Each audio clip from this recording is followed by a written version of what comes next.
ശനിദോഷവും ഗ്രഹപ്പിഴകളും ബാധിച്ചാൽ നമ്മളിപ്പോൾ സാധാരണയായിട്ട് ശനി നമ്മളെ ബാധിക്കുമ്പോൾ നമ്മൾ ശനീശ്വരൻ ശാസ്താവിനെയാണ് ഭജിക്കാൻ പറയാറ്.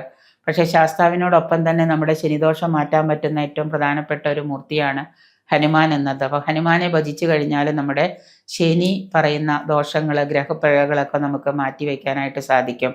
രുദ്രാവതാരമായ ഹനുമാനെ ഭജിക്കുന്നതും ശത്രുദോഷ ശാന്തിക്കും ശനിദോഷ നിവാരണത്തിനും ഒക്കെ ഉത്തമമായിട്ടുള്ള ഒരു മാർഗം തന്നെയാണ് ഹനുമാനെ ഭജിക്കുക എന്നുള്ളത്. ചിരഞ്ജീവിയാണ്, അനിതര സാധാരണമായിട്ട് ബലമുള്ളവനാണ് ഹനുമാൻ. ഹനുമത് ഭക്തരെ ആവിചാര ദോഷങ്ങളോ ശത്രുദോഷങ്ങളോ ഒന്നും ബാധിക്കാതെ ഹനുമാൻ കാത്തുരക്ഷിച്ചുകൊള്ളും. ഹനുമത് ഭുജംഗ പ്രയാസ്തോത്രം, അതുപോലെ ഹനുമാൻ ചാലീസും ഒക്കെ ദിവസവും നമ്മൾ പാരായണം ചെയ്യുന്നത്, ഹനുമാൻ ക്ഷേത്രം ദർശിക്കുന്നതും ഒക്കെ നല്ലതാണ്.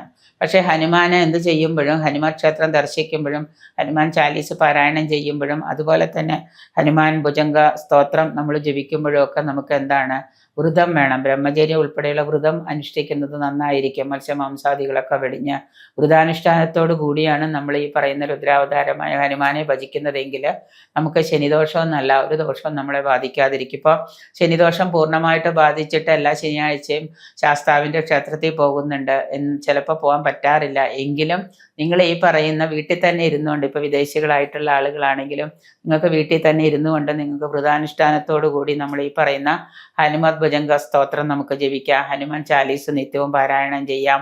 അതുപോലെ തന്നെ ക്ഷേത്രത്തിൽ പോകാൻ പറ്റുന്നില്ല എന്നുണ്ടെങ്കിൽ ഇതൊക്കെ തന്നെ വീട്ടിലിരുന്നുകൊണ്ട് ചെയ്യുക. നിങ്ങൾ വ്രതം എടുക്കണം എന്നേ ഉള്ളൂ. ഹനുമാൻ ക്ഷേത്രം ദർശിക്കുന്നത്, നാട്ടിലുള്ളവരോ വീടിനടുത്ത് ഹനുമാൻ ക്ഷേത്രം ഉണ്ടെങ്കിൽ ആ ക്ഷേത്രം ദർശിക്കുന്നതും ഒക്കെ നല്ലതാണ്.